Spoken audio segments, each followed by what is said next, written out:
আসসালামু আলাইকুম। আমাদের বারান্দার পুঁইশাক গাছ থেকে আজকে পাতা ছিঁড়ব।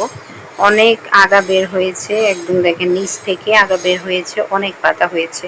তো এগুলো সবগুলো কেটে নিয়ে আজকে রান্না করব। মাশাআল্লাহ, এগুলো কিন্তু আমি গাছ লাগাই নাই, পুঁইশাক যে বাজার থেকে এনেছি ওগুলোর ঢাল আমি একটা মাটির ফলের ঝুড়িতে লাগিয়েছিলাম, ওইখান থেকেই হয়েছে অনেক পাতা।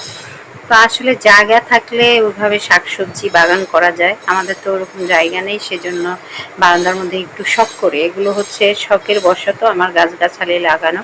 তো দেখেন মাশাআল্লাহ কত গাছের পাতা বের হয়ে গেছে, এগুলো একদম কচি কচি। তো এগুলো রান্না করলে খুবই মজা লাগবে আর একদম ফ্রেশ। আসলে মানুষের জীবনটা এমনই, যাহা চায় তাহা নাহি পায়, যাহা চায় না তাহাই শুধু পায়। যা অসম্ভব ধরনের ইচ্ছা থাকে, খুবই আগ্রহ থাকে, তাহা কখনোই সম্ভব হয় না। খুব ইচ্ছা ছিল জীবনে হয়তো অনেক বড় বিশাল একটা বাড়ি হবে, সামনে অনেক জায়গা থাকবে, শাকসবজি বাগান করব, ফল ফলাদি ফুলের গাছ লাগাবো। ওই ইচ্ছাটা তো পূর্ণ হলোই না, বরং যখন ছাদের একটু স্পেস পেলাম তো ছাদে গাছ লাগানো শুরু করলাম, ওই ইচ্ছাটাও শেষ হয়ে গেল। মালিক, আমরা তো বাসা ভাড়া থাকি, তো বাড়িওয়ালা বলেছে ছাদের মধ্যে যেন কোনো কিছু না লাগায়। তো যাই হোক, সব কিছুর জন্য আলহামদুলিল্লাহ।